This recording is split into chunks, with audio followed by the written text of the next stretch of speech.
yourselves for the committee and the community. Please state your name and mention if you are representing an organization or attending on anyone's behalf. I will start and we will move around the table. Okay. Well, my name, as I said, is Diane Luce. I'm an orientation and mobility instructor with Lighthouse for the Blind and Low Vision. It sounds like we might need someone joining us virtually to mute. We're getting a little feedback.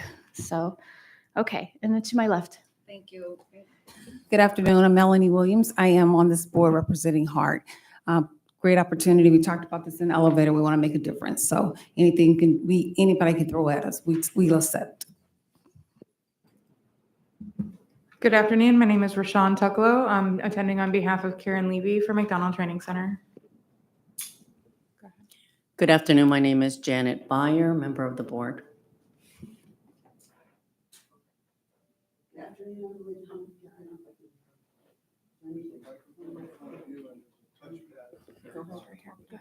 Okay, I'm Lynn Hunt. I'm a board member. I'm just representing the blind community for HART.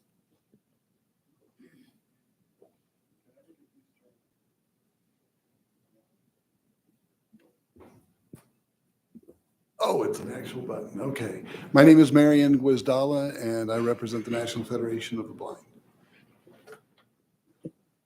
Catherine Chavarria, Administrative Assistant. Davidson Anastal with Legal Services. I'm here on behalf of Ms. Director Brenda Bailey. Good afternoon, Carmen LeBou with Hillsborough County ADA Office. Good afternoon, this is Raquel Pancho, the Americans with Disabilities Act Coordinator with the City of Tampa. Good afternoon, James Secor, Director of Paratransit for HART. Good afternoon, Sean McCarthy, Chief Operating Officer, HART. Okay, thank you. And welcome, everybody. I'd like to also extend a special welcome to our newest committee members, Ms. Byer and Ms. Hunt. Yes, we're happy to have you. Yes, Mr. Guizdala. Yes. Is my mic on? I don't think so.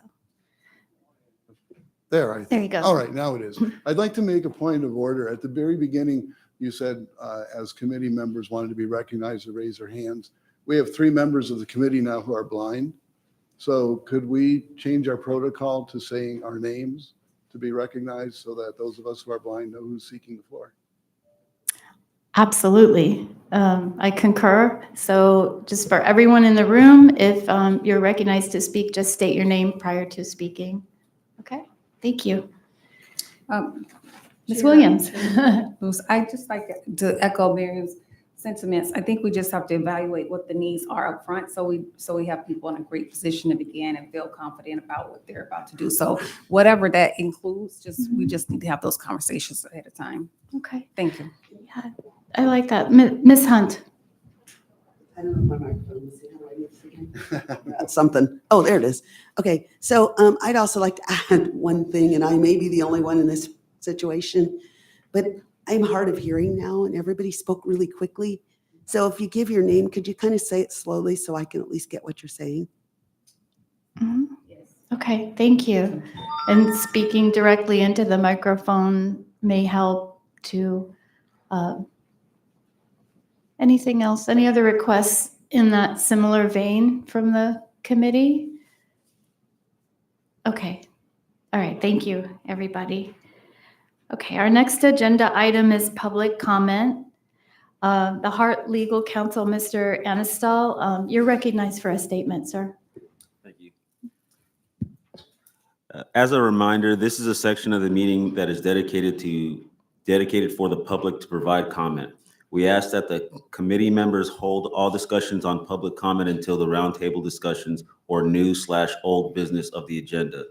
Each speaker has 3 minutes to speak, which will be monitored by staff. Staff, please proceed with facilitating public comment. Okay. I was handed slips for 6 different individuals who requested to make public comment. So looking forward to that. Our first individual is Ms. Karen Peoples.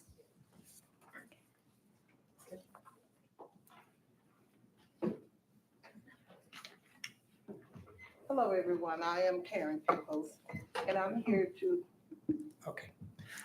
here to speak in behalf of seniors and also the Heart Plus drivers and all. I wanted to come to this meeting to allow you to understand the hard work that the drivers and also the staff is doing in reference to providing rides and different things in reference to the seniors. My mother is 94 years old. She rides the Heart Plus bus. I ride the regular bus. But I want this board to also come into consideration that the Uber drivers, West Coast company that services the Uber drivers in the yellow cab, I'm going to need you all to take in consideration to get with them because, one, they are the backup of Heart Plus. They should not be before Heart Plus of doing Heart Plus jobs, but they are the backup. But the senior centers do not wish to have West Coast Uber drivers or the yellow cab drivers to go to the centers to pick up the elderly. We have got to come, and I say we, me included, we have got to come to a decision to help this because the Heart Plus drivers do need the service from West Coast with the Uber drivers and also with the yellow cab. The yellow cab drivers and the Uber drivers treat my mother as if they are her mother, their mother. But my thing is that we have got to get the directors together. Miss Anika Coney is the director of Phyllis Brisconsi Daycare Center where my mother go, and they canceled out an Uber driver in reference to picking her up. They will not let the Uber drivers or the yellow cabs pick them up. So we have got to come to a great decision and move forward on positiveness in trying to rectify this problem. Also, the customer call center, I'm familiar with them, and they do a lot in reference to handling a lot of calls, and we need to make sure the customer call service is not overwhelmed with so many calls from doing everything that other departments need to do as well. And I also need to come and let you know, some of you need to ride the buses and see how the drivers are handling the ones that's on wheelchairs, walkers, and different things, canes, because we need to understand that these drivers are the ones handling people when they get on the bus. They do a lot, and I see a lot because I ride the bus. So I know you have a busy schedule, but I'm challenging you all as well to come ride. Thank you, and I will be coming to many more board meetings. Thank you, Ms. Peoples. You're welcome. Okay. Our next public comment is virtually based. Ms. Debbie Malone. Well, hello, everybody. Thank you for having me here today. I wanted to discuss, I know there's going to be a resolution in red, but one of the issues on that resolution is the recertification of paratransit. For those of us, I'm legally blind myself, and for those of us who have a disability that's not going to change, the recertification process is so cumbersome. We're being treated as if we're a brand new person. And we've already established we've got a disability. We've already established that there's a need for the paratransit.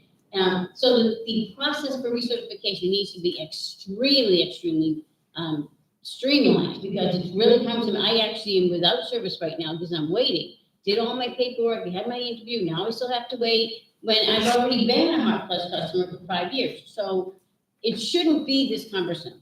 The time frame is long. If you streamline the process, first of all, it's going to save a lot of time and a lot of aggravation for a lot of people.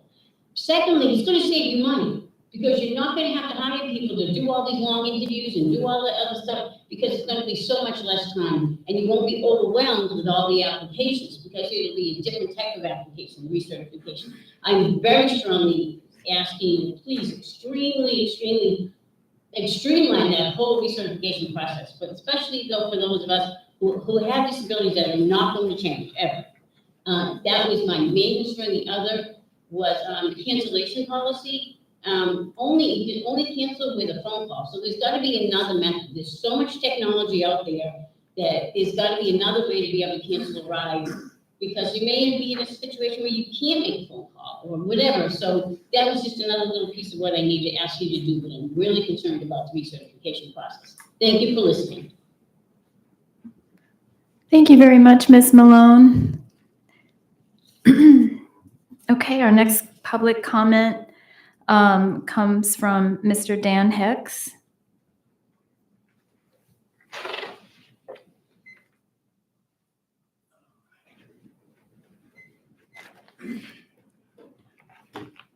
Thank you very much. I'm glad to be here.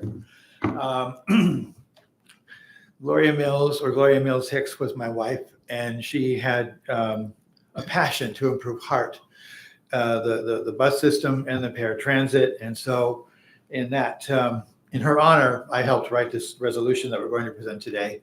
Has a few things we'd like to see improved. One of them that I'd like to focus on is the cancellation process, just because it tends to be, it is cumbersome, as Debbie was saying. You have to call and get a human, and usually HART plus humans are easy to get a hold of. That's a good thing, and you can cancel, and if you need to, you're supposed to cancel 2 hours ahead of time before the pickup time. Now, what I would like to see is some way of either automating that or just making it more simple, like an email address you could write too quickly, or a text number you could send a text too quickly. And the rule could be you have to include so much information, like this is my address, something to make sure it's you, coming from your phone number or your registered email address, some kind of verification process. It wouldn't have to be any big deal. Somebody could just be monitoring that and send you back an email or a text saying, okay, it's been canceled. Another that I was thinking of as I was on the way here is a nice as a system where somebody could dial a telephone number and the HART number, and it would be press 3 for cancellations. Oh, okay, that's good.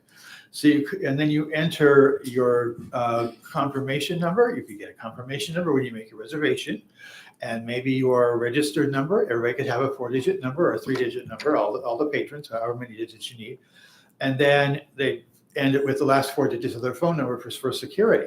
That I don't think it would take a lot of coding to make something like that automated. Those are just a couple of ideas. I think we need to improve some of the processes that really haven't seen much change since the last century. That sounds like a long time ago, doesn't it?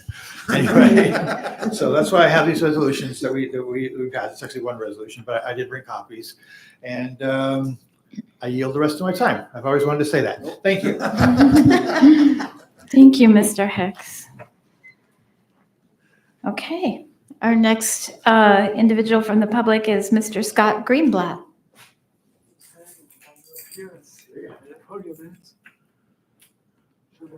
Straight ahead.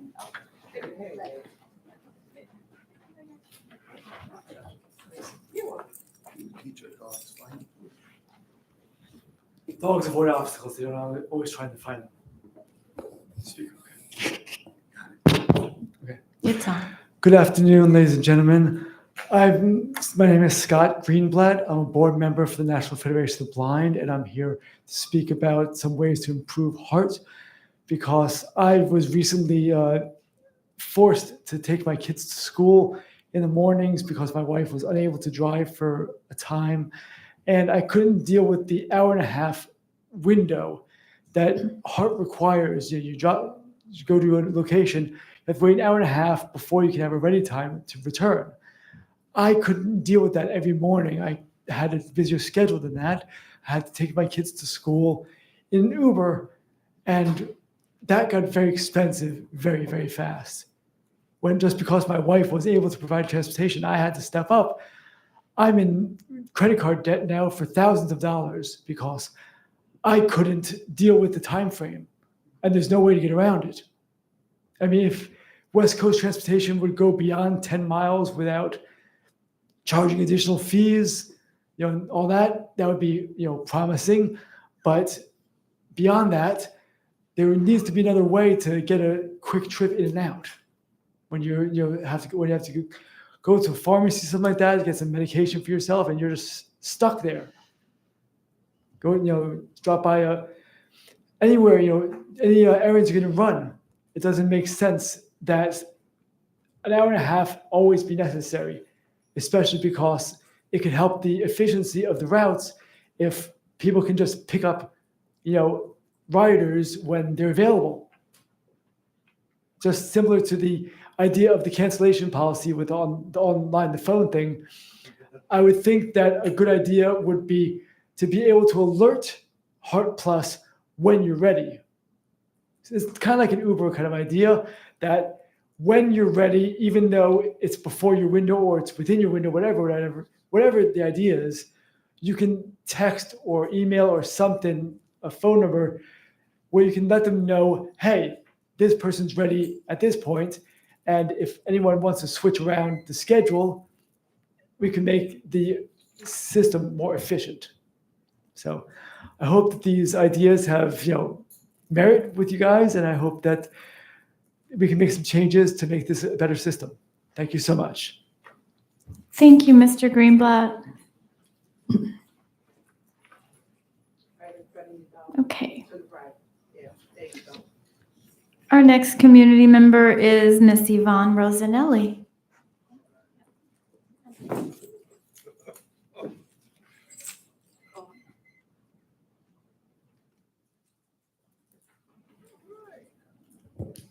Good afternoon. My name is Yvonne Rosanelli. I just relocated to 528 Coulter Road in Brandon from Tampa. I'd also like to speak about the recertification process for those of us who have a permanent visual impairment. In my relocation, I relocated because I lost my home in Helene, the Hurricane Helene, and I got displaced. So now I'm staying what I think is all the way out in Brandon. And I was found out that I had to recertify. So I made an appointment to get my interview, and the appointment was so far away that I was going to lose my services. So I was able to obtain an extension to the interview date. And yes, I did go through all the interview process. But unfortunately, my HART Plus services terminated on that interview date. And I was left with an unknown period of time before my services became active again.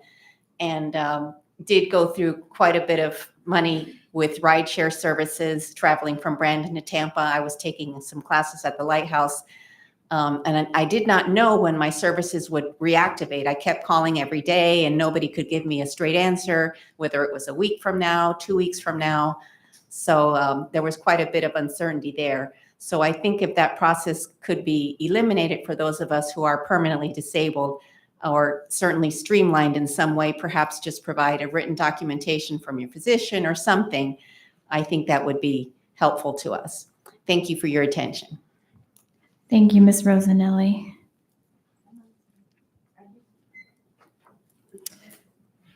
Okay, our next public comment will come from Ms. Cheryl, I'm sorry, is it Cheryl?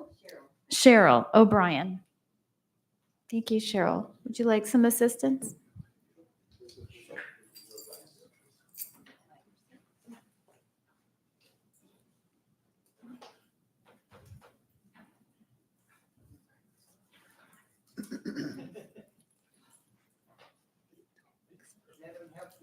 Yeah, I am. She is. Right. And to the right. Right. There you Which, this, okay, I'm sorry. No, it's okay. go. Put a treat underneath. Okay, come here. Sit.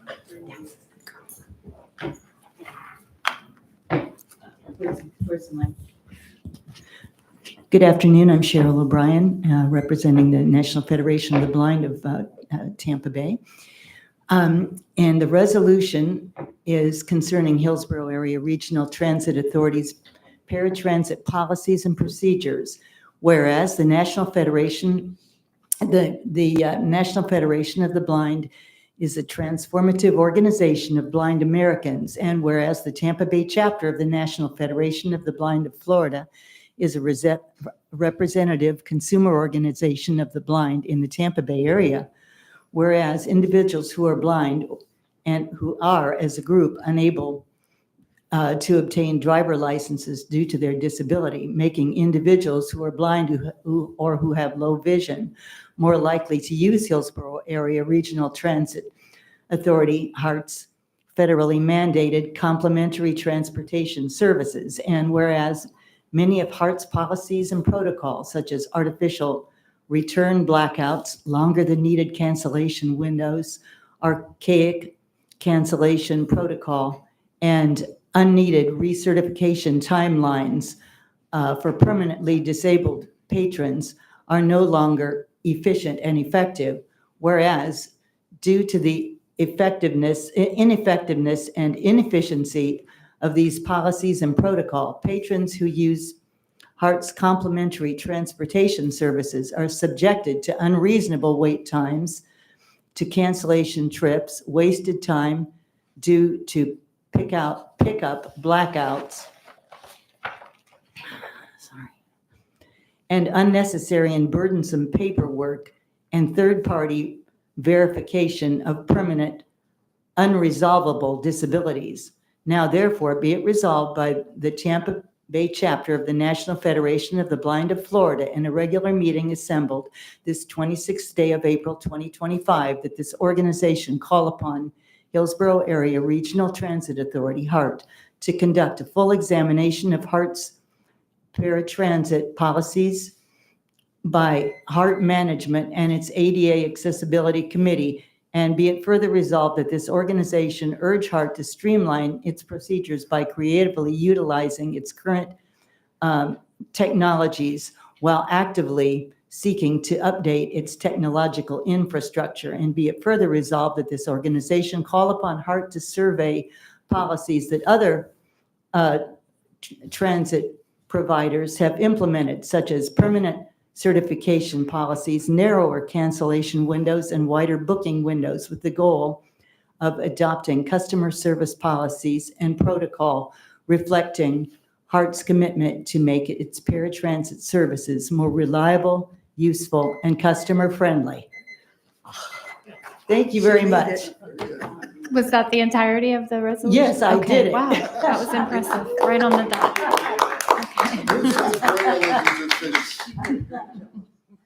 Thank you. Thank you, Miss O'Brien.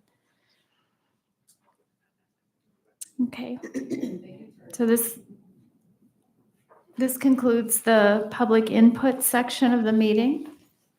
Thank you all once again. Thank you for being here in person and for also joining us online.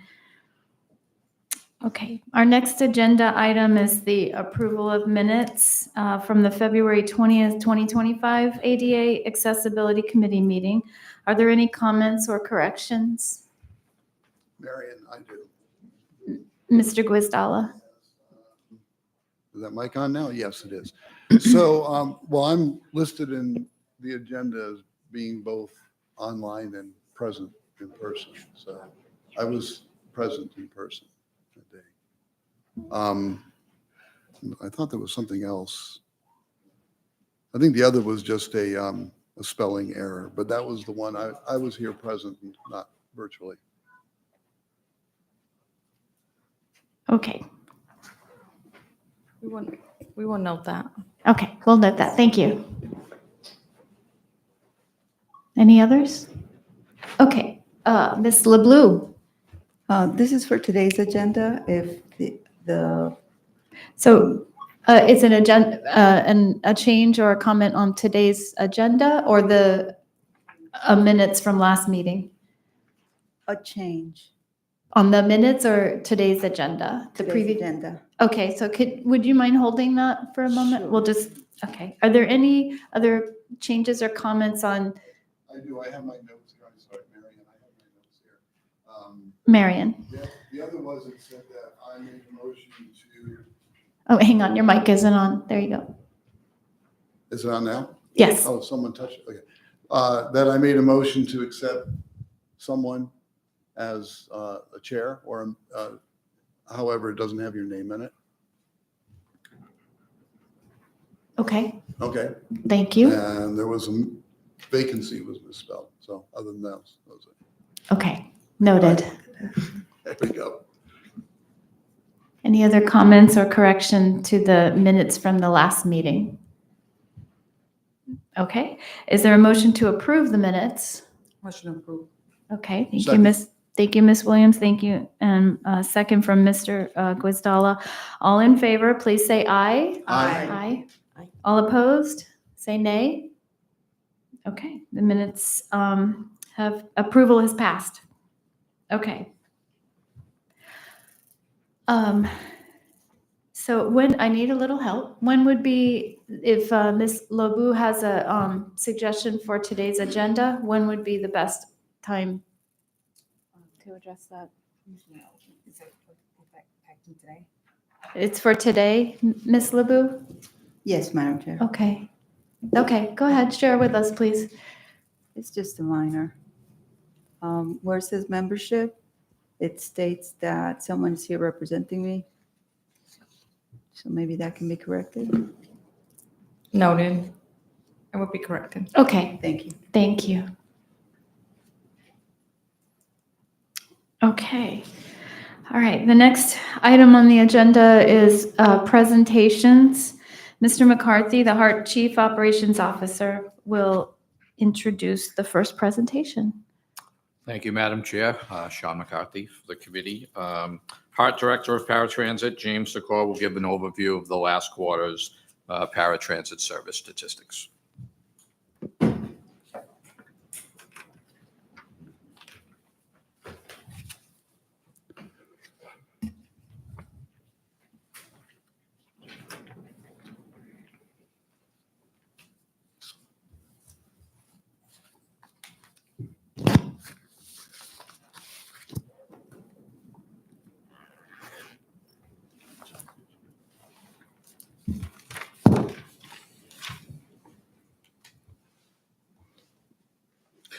Good afternoon, everyone. Thank you for being here. I'm James Secor, Director of Paratransit for HART. Today, I'll be providing a brief overview of our key performance indicators for HART Plus, highlighting recent trends and progress related to our ADA paratransit service. Let's begin with ridership volume and on-time performance. We've seen a consistent increase in demand, moving from 73,698 trips in Q1 to 76,727 trips in Q2, showing a 4% increase in 4 months. Despite the growth, on-time performance has remained stable, which speaks to the dedication of our team and the effectiveness of recent operational adjustments. Our overall 6-month OTP is 93%. Versus an overall goal of 92.5%. We continue to monitor performance closely to ensure service reliability remains high as demand grows.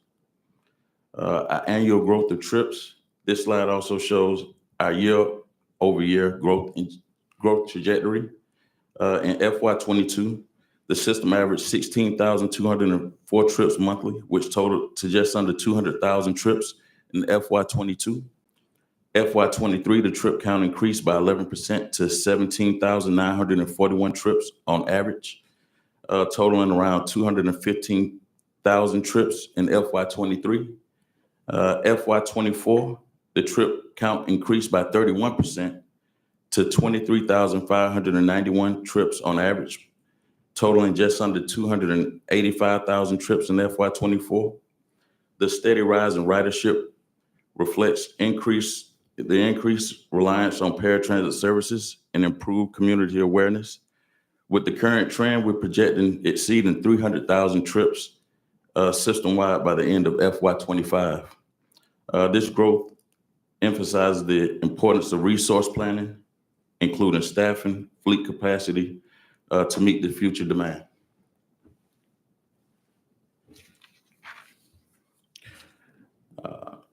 Here we're looking at average ride times for HART Plus. Our goal is to keep ride times within a reasonable threshold, aligned with ADA guidelines and rider expectations. Current average ride time is approximately 42 minutes, well within acceptable limits. We're also continuing to evaluate trip scheduling and route efficiency to ensure ride times remain equitable across all zones. That concludes my presentation.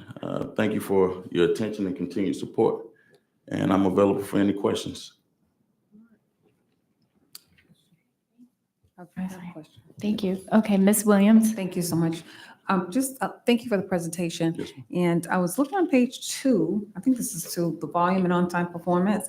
It's pretty significant growth that's taking place. And just curious, at some point, do we budget for this type of growth?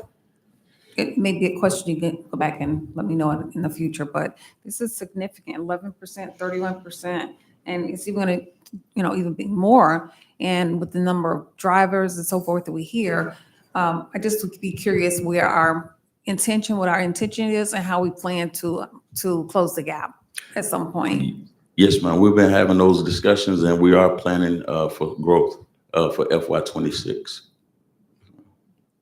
Thank you. Mr. Guastalla. I don't know what, there we go. So what do the regulations say as far as trip times are concerned on the complimentary system? It has to be equivalent to what the time that it would take on a fixed route service.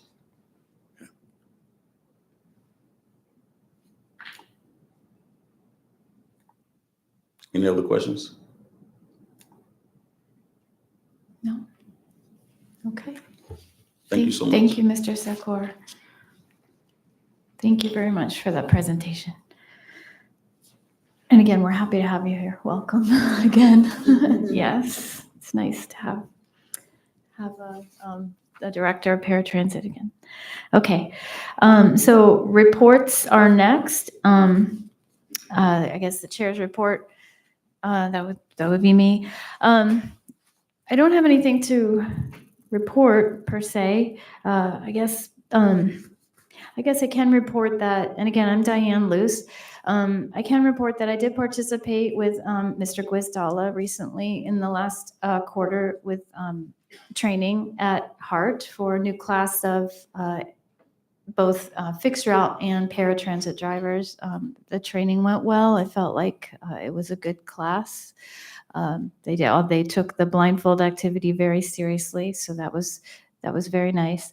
I've seen some nice indicators from vehicle operators during my work with Lighthouse. I've been receiving some good feedback. So it's just nice to see that there's a lot of positivity in the service. We're always working to improve.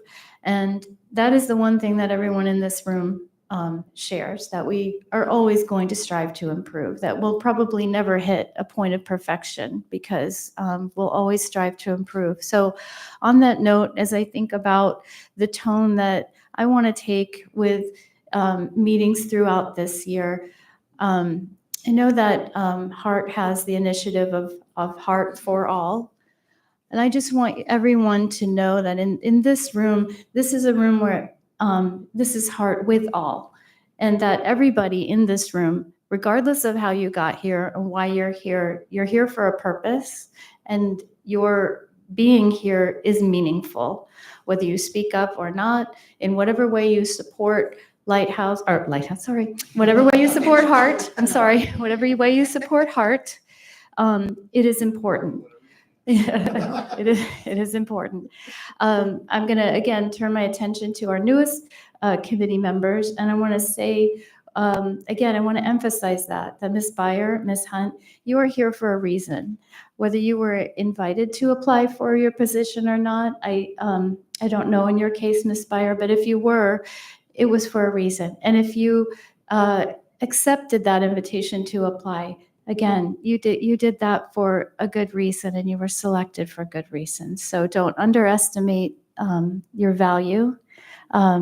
If you're worried about having something meaningful to say, don't worry, because it will come. If nothing else, just share something personal about your experience when your opportunity during the roundtable comes. And I just want to welcome each of you again.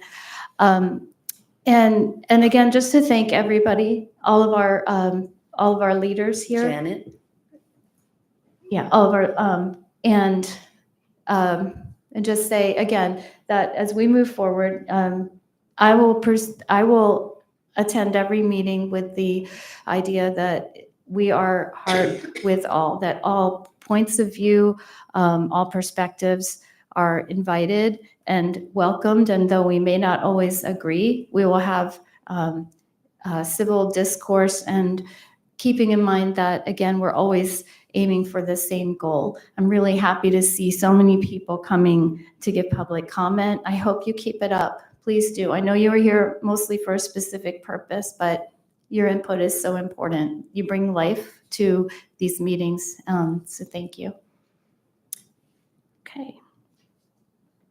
All right, where am I? The next item is the basic transit infrastructure update. So Mr. Dwayne Brown, Project Manager 1, you are recognized. All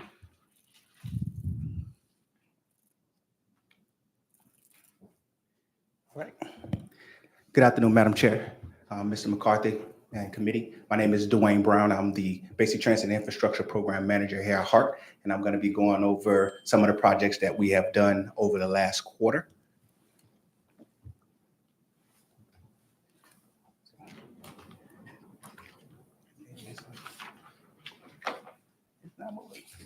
Oh, there we go. All right. So since the last time we met, I've completed 15 projects. Most of those have been shelter installs, and I did a construction project.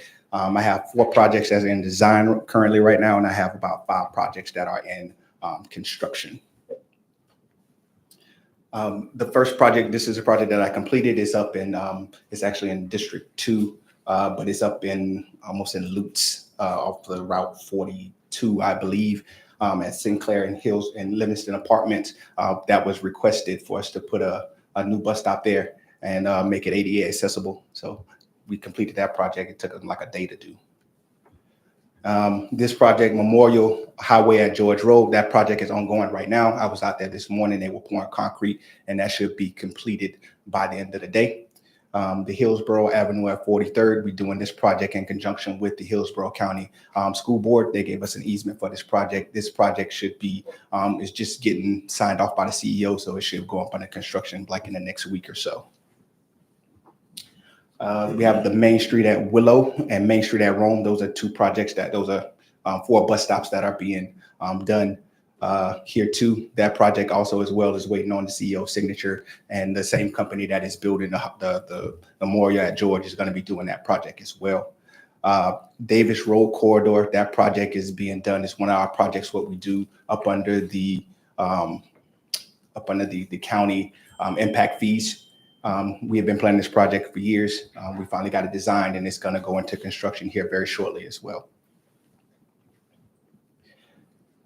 This project, the 14th Avenue Southeast Corridor, is down in Ruskin. There are, I know some of you can't see it, but we have some issues down there. We have 5 stops along that corridor that need to be upgraded.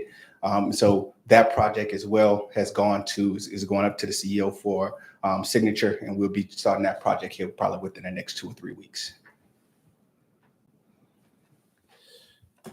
Okay, so the projects that we have in design, 22nd Street at Bush Boulevard. That project is in right now. They're doing surveying for that project, and we'll get that back from Kimley Horn from the design back here probably within the next 60 days or so, and then it'll go into permitting. We have a project that we're doing at Main and North Boulevard. That's right across the street from Blake High School. We're gonna be upgrading that stop as well. Rolette Park at Waters Avenue.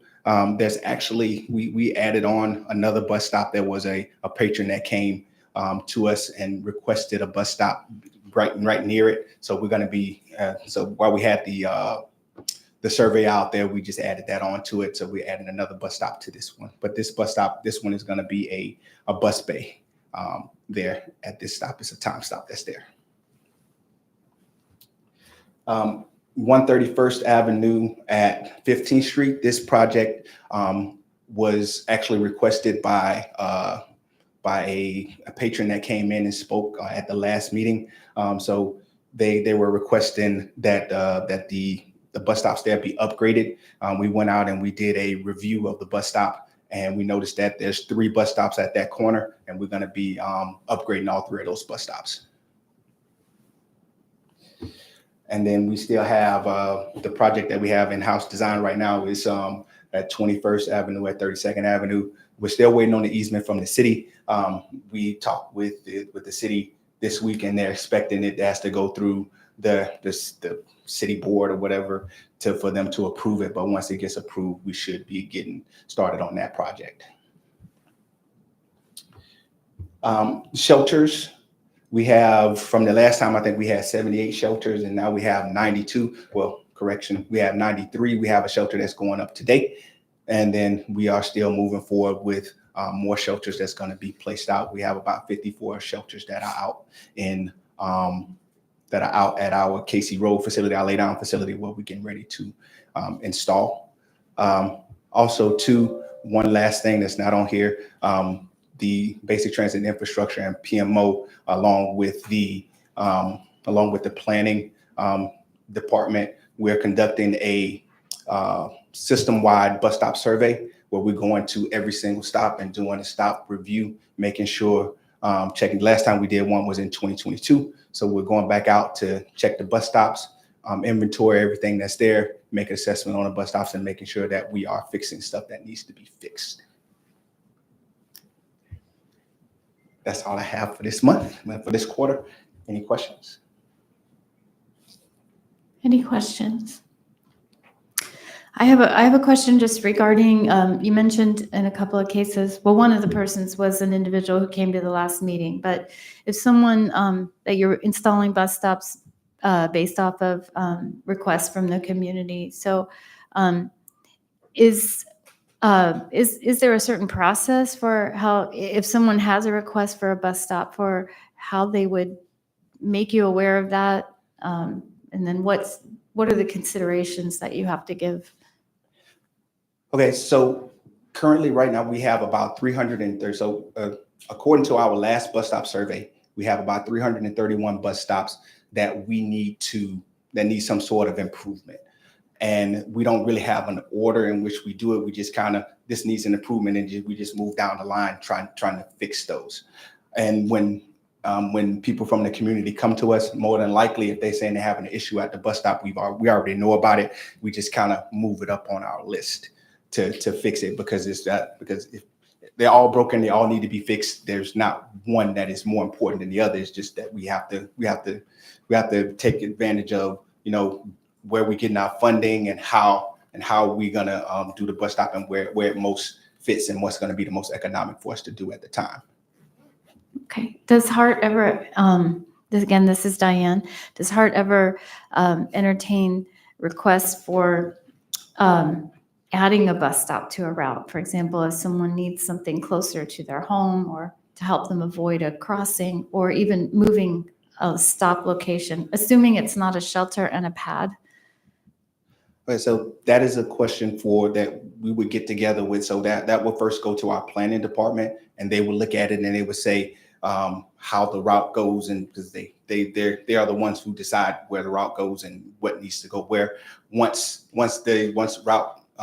planning has said that, then safety will come take a look at it and see, hey, what's the safest place, and then BTI will go out and make sure that we're installing that bus stop and making sure that we're installing something that is going to be safe for everybody.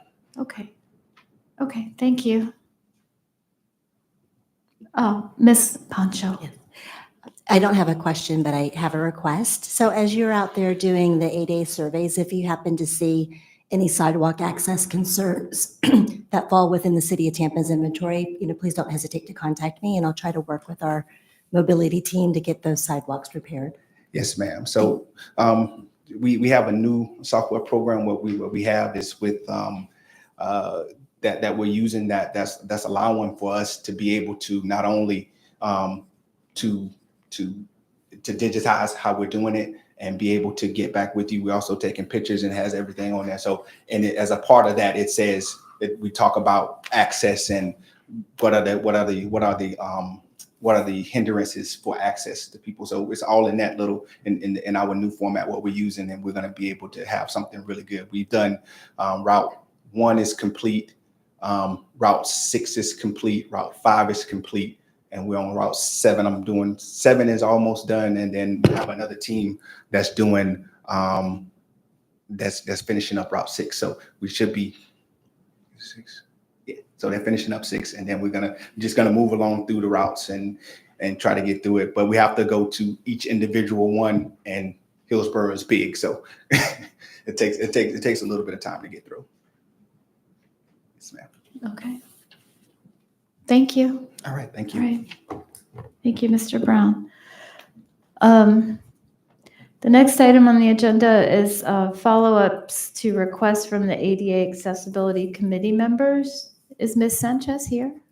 Oh, there you are. I couldn't see you. I'm glad you're here.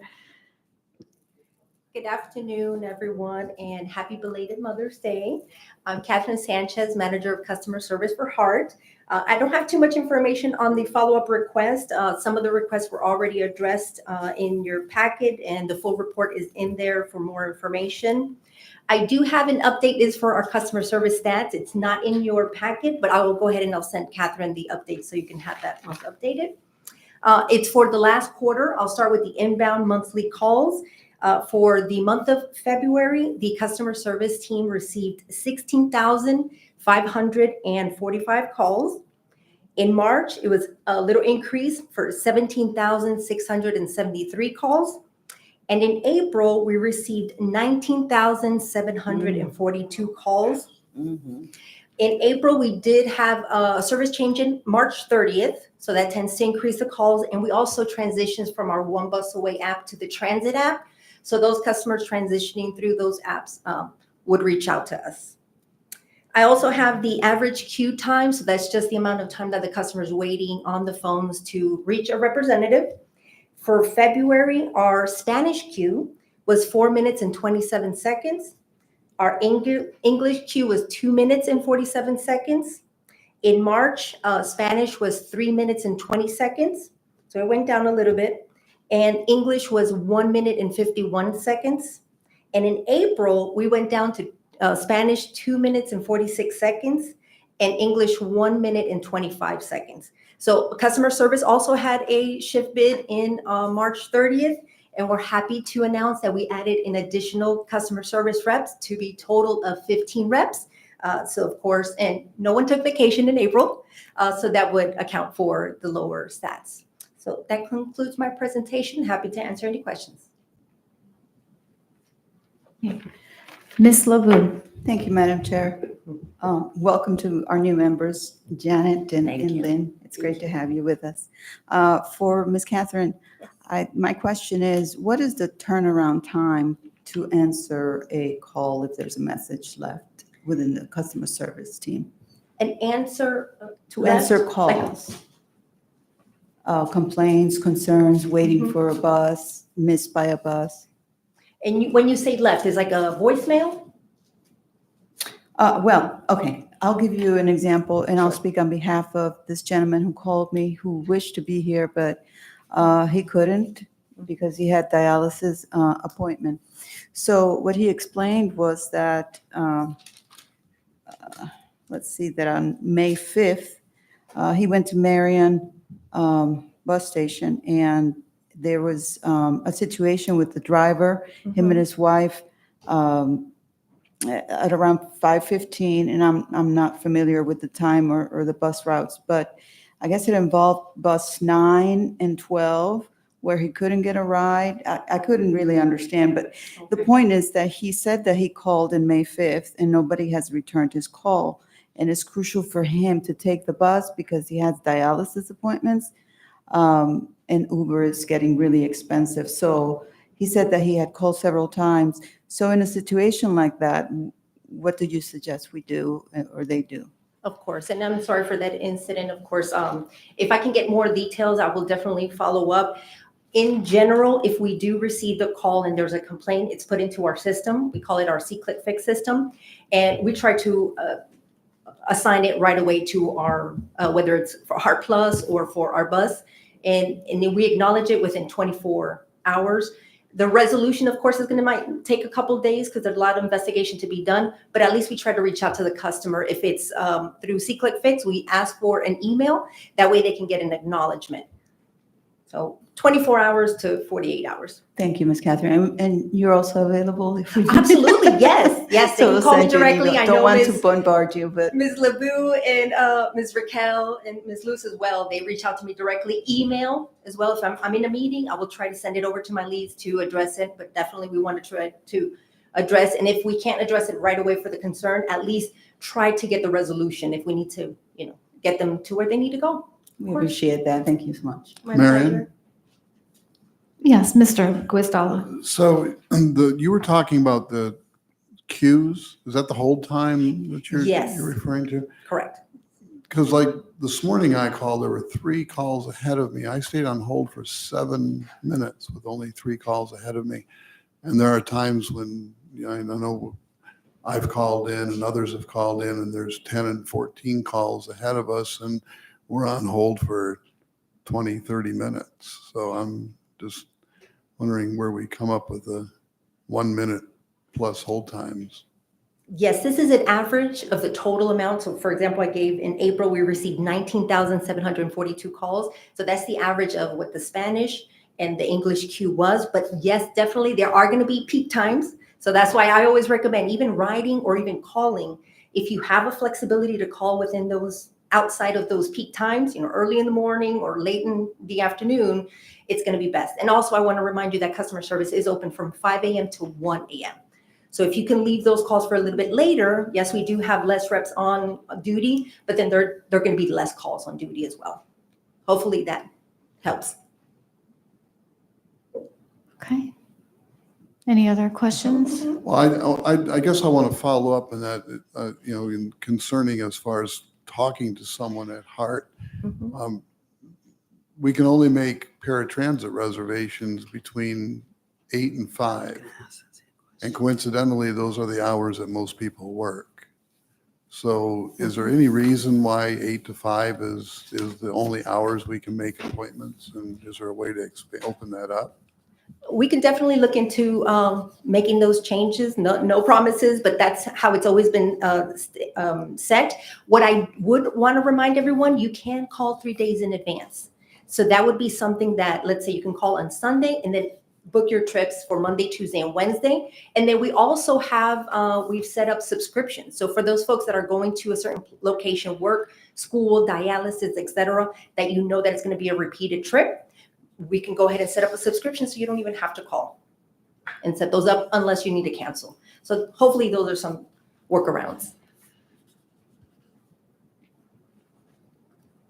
Okay. Anyone else? Okay. Thank you, Ms. Sanchez. Thank you for your time. Have a great day. Okay. So as a reminder, our next meeting is scheduled for August 21st, 2025. It'll be held here from 1:30 to 3 o'clock. And we are at the roundtable discussion portion of the meeting. I'm going to take a liberty and just add, I neglected to mention during my comments, I wanted to thank Mr. Ernest Fernandez for coming out recently. He's our HART travel trainer, he's in the room. Came out to Lighthouse recently and worked with our transition program, our teenagers. It was very meaningful, bringing one of the paratransit vans. Those kinds of experiences are very, they're important to say the least, to helping our students understand how the service works, also creating a warm relationship with HART for their future. So thank you, Ernest. Okay, in the roundtable discussion, each committee member will have 3 minutes to share updates. And let's start to my left again. Ms. Williams, would you like to? Are you ready? Yes, I am. Okay. I'm just going to comment on the actions that came up in in the speaker portion from the audience. I'm pretty sure you guys have this information from a staff perspective. I think that this is a good call out for us, the cancellation process, recertification, and then I think I had something on the VRU. And then as Dwayne was talking, Mr. Brown was talking, he talked about some of the things that were being done to respond pretty quickly. But to your point, Chair, I think we always want action. We just want to make sure we're doing the right one at the right time from a priority list standpoint. So, if that's the process for us to call and ask for a bus that's shelter down the street, or whatever you want to call it, I think we want more clarity and more return on investment for requests of that nature.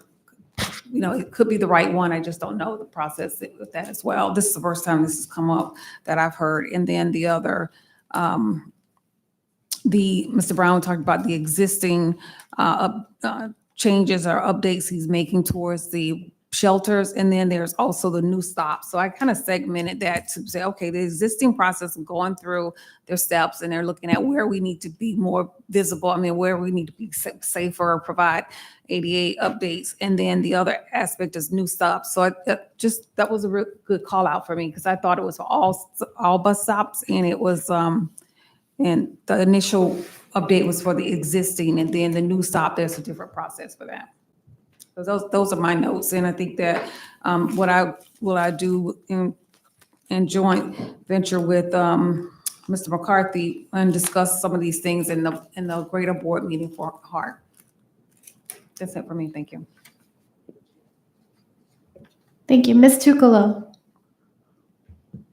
I'm sorry, Michelle. I have no comments. Okay, Ms. Byer.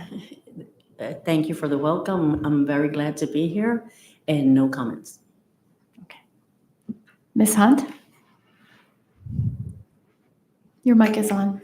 It's off. It's off now? It's on. It's on now, okay. I really don't have a lot of comments. I do have first of all, I'm honored to be here. Thank you so much for electing me to be part of the board.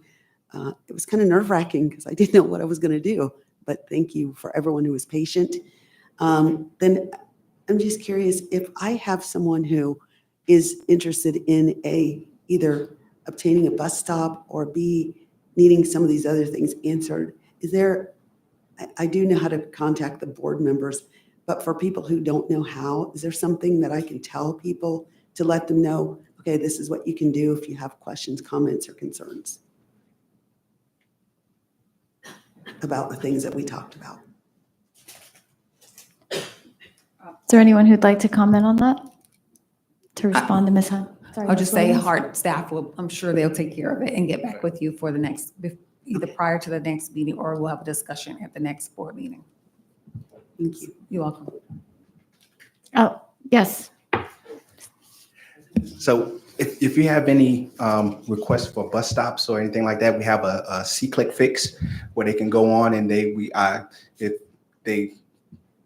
process is it'll go through the customer service, and they will be able to tell and parse it out, and then it'll eventually get to me, and then I will do a review of the bus stop and of the area where we're looking at, and then we will make a decision on whether or not we can do it or not. Can you, Mr. Brown, can you repeat what you said at the very beginning? Do you have a process through So there's a process, it's called C-Click Fix. C-Click Fix? Yes. Okay. And it's a website. You go onto the website, and I don't know what the exact address is. I apologize, but the process it goes through customer service. They review all of them, and they ship it to the right department where it needs to go. And then if it eventually will get to where it needs to go, and if it's about a bus stop, it'll eventually get to me, and then I will do a review of it, and then I will answer back on the website on our process and where we are. And if I need to go out and do a review, I will do a review, and I will make sure that that if we can do something, we will. Okay, very good. I'm not previously familiar with C-Click Fix, but looks like it's cclickfix.com, possibly. Yes, I'm getting some head nods. Okay. I'll look at that too. Okay. Mr. Guizdala? Oh, thank you, Ms. Hunt. Thank you. Yeah, I'd like to start by welcoming Janet and Lynn to the committee. I've worked with both of them for many years and happy to see them here to provide some input. I'm sure they're not going to be shy. Neither of them are. Some of the concerns that were raised, I want to address. One of them is the recertification process. And whether we've talked about a longer time period before recertification is necessary, but I think that once the person reaches the point where they've got an interview, I think at that point, pretty much it's, if I'm not mistaken, it's pretty much a done deal that they're probably going to be certified. I don't understand why it still takes 21 days from that point before their certification is active. So I'd like to find out why there's that lag time, and what the purpose is. I mean, some of these things might have served a purpose at one time, like having to talk to customer service to cancel a trip. At one time, that's probably the way it had to be done. But, with technology of voicemail, and Dan was saying text messaging and the various different ways that we have of communicating, there's got to be a more efficient way, because when someone's at work and they got a 15-minute break and they just realized, they just found out they had to work for another hour and they're calling in at 4 o'clock and everyone's calling in, making their last minute appointments for the next day, they could be on hold for 20, 30 minutes and they've just wasted their whole 15-minute break. So that's one of the reasons why I was saying, if we can expand hours that people are available to make trips, 8 to 5 is our working hours, and it's challenging for a working person to make a trip. And so if we can open that up a little bit, especially maybe earlier in the mornings. I can understand having to finish it up later, 5 o'clock, wrap it up so they can get the manifest done. The 90-minute blackout was what I call it, a blackout window of 90 minutes, where if you go someplace and you're just going to be in and out, you're going to go to, I don't know, to a doctor's office because you need to get some blood work. You're going to be in there for 15 minutes, but you got to wait an hour and a half before you can get a ride home. Then there's a lot of other examples people gave. I think Scott said something about going to a pharmacy and picking up medication. You still got to wait an hour and a half in order to return. And then there's a 2-hour cancellation window, which again, there's got to be a more efficient way. Maybe 2 hours was required at one point in time, but the way communication is these days, I think that 2-hour blackout or that 2-hour cancellation window can be contracted a little bit and make it a little less. I don't know, constrict the window a little bit more. Okay. So anyway, and that recertification, I'm permanently disabled. I've been blind since I was 18 years old, and I don't want to say how old I am, but I'm getting a little older by the day, and I'm never going to be unblind. But every 5 years, I still got to go back and fill out the paperwork and be recertified. So those are my comments for the roundtable for today. Thank you. Thank you, Mr. Guastalla. Oh, and we do have copies of the resolution, right, for everyone? Okay. Thank you. Thank you. Okay. And David, do you have a comment to make? Would you like to? No, I have no comment for today. Thank you. Okay. Ms. LeBou? No comment for today. Thank you. Ms. Poncho? I always want to say something. So. First, I want to thank HART. Recently, you launched an autism awareness vehicle bus that has the wrap. Truly appreciate the awareness that you're bringing to our community. Also, I want to give kudos. During that event, there were students at the unveiling of this bus that actually have received the travel trainers work. And it was such a delight to watch them and how much they so appreciated his efforts and his engagement with them. It was just, you could just see that there was a wonderful connection there with the students and that they really appreciated all of his efforts. So wonderful to see that.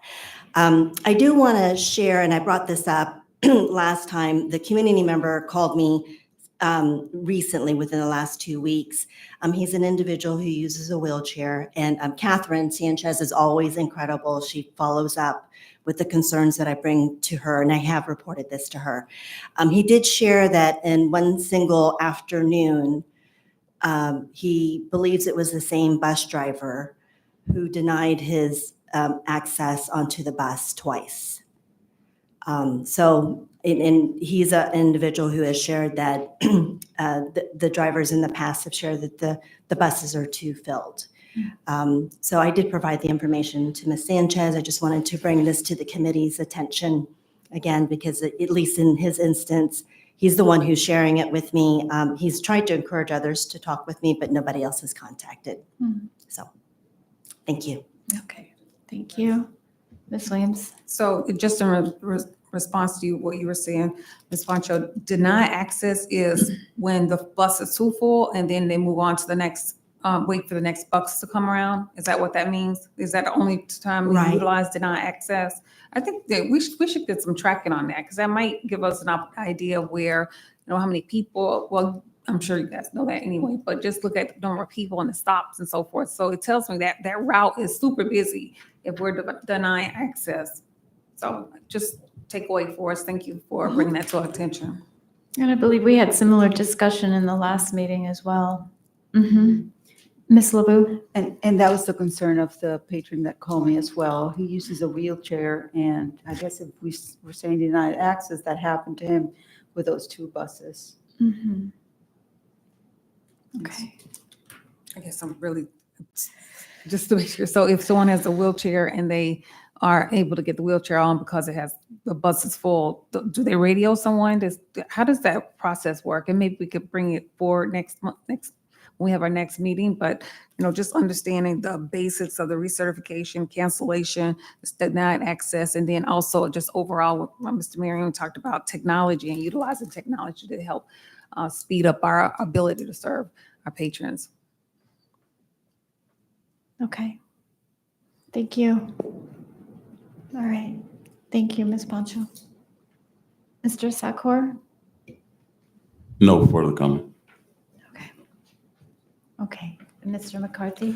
I actually did have something that I was going to share during new business, but now that you've given me the opportunity to Okay. speak, I think I'll take advantage of it now.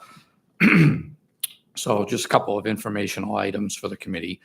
At the May 5th HART Board of Directors meeting, the board approved the purchase of 36 new vehicles to support the HART Plus Paratransit program. These vehicles will be comprised of 20 Ford Interceptors and 16 Ford Escapes for a cost of $1.5 million. These vehicles will help diversify HART's paratransit fleet and provide better fuel efficiency, reduced maintenance costs, enhanced safety, and increased fleet availability. These vehicles are expected to arrive late summer, early fall of this year. And the second item, at the May 5th HART Board of Directors meeting, the board approved an increase of the not to exceed amount of $4.8 million contingent upon future funding appropriations for HART's contract with West Coast Transportation to provide trips for the customer service voucher program. West Coast Transportation, also known as Yellow Cab, costs have escalated at an unprecedented rate over the last 18 months, making the program financially unsustainable for HART. Just to provide some context, in FY23, we provided an average of 2,312 monthly trips at a cost of $54,000 per month. By contrast, in FY24, we provided 6,079 monthly trips at a cost of $191,000 per month. For FY25, we're trending at 10,800 monthly trips at a cost of $312,000 per month. As a result, HART has directed West Coast Transportation that effective June 1st, 2025, the hours of service for Customer Choice Program will be modified to 8 a.m. to 5 p.m. Monday through Friday. There will be no weekend service. Additional modifications that HART is considering for the customer choice program include exploring the capping of the number of trips per patron per month, reinstituting the 3/4 mile boundary as opposed to the 1.5 mile boundary consistent with FTA guidance, and to develop a new request for proposals for a restructured customer choice programs that serves our customers and is financially sustainable to HART. Thank you. Okay, thank you. And just to clarify just to, I guess, highlight, all those considerations are solely with the yellow cab program, the voucher Correct. program? Yes, that's Okay. correct. So if the 3/4 mile boundary was to be passed, that would apply to yellow cab. HART Plus would continue to work under 1.5 miles? For the moment, yes. Okay. Okay.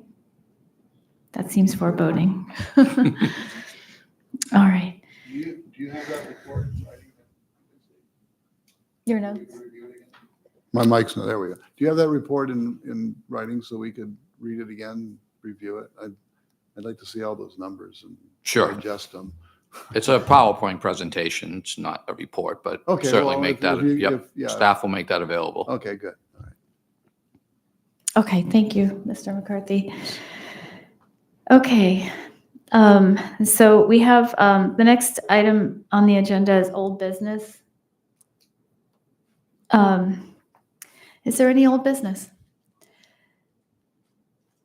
Okay.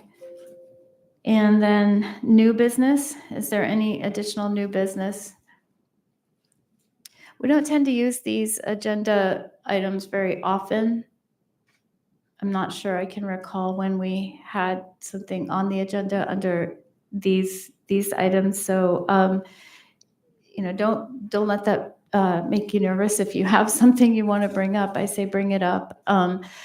I mean, we did have the resolution from National Federation of the Blind members today. I would like to consider further discussion on all of those points once everybody's had the chance to read the resolution. If it's appropriate to put that under old business in the next meeting, I think that would be very important. I personally support most of those items, if not all of them. I just would like to look at the resolution, and I know Lighthouse does as well.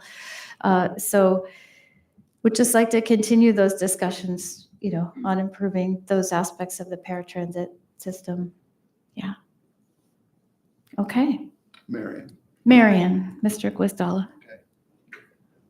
There's not, there you go. Marion is fine. No Mr. is needed. Okay. So if the Lighthouse is going to look at it and maybe write a letter in support of it, what about some of the other disability organizations such as the Mayor's Alliance and Hillsborough County Alliance for Citizens with Disabilities, Self-Reliance, and different organizations like that? Because this isn't just directed at the blind. This is, Right. These are policies that affect everyone who uses the system. So.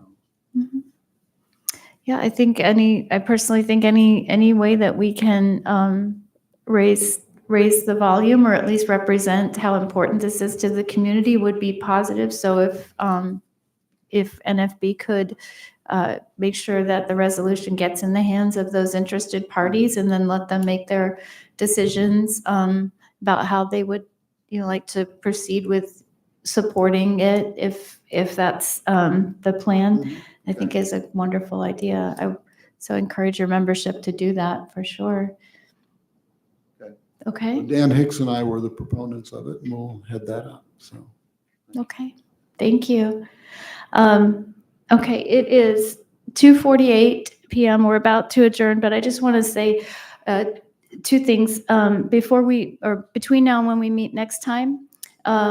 July 26th, I believe, will be the 35th anniversary of when the Americans with Disabilities Act was signed into law. So I just want to recognize that. I also want to remind everybody as we come into summer, it's very hot out there, as we have a lot of vulnerable individuals using public transportation. Just take care of yourselves, take care of each other, make sure that you are aware of what a heat event looks like in your physical body, and just be careful. And if you're traveling for this summer, safe travels, and we look forward to seeing you next time. And the meeting is adjourned. Thank you. Thank you. Thank you.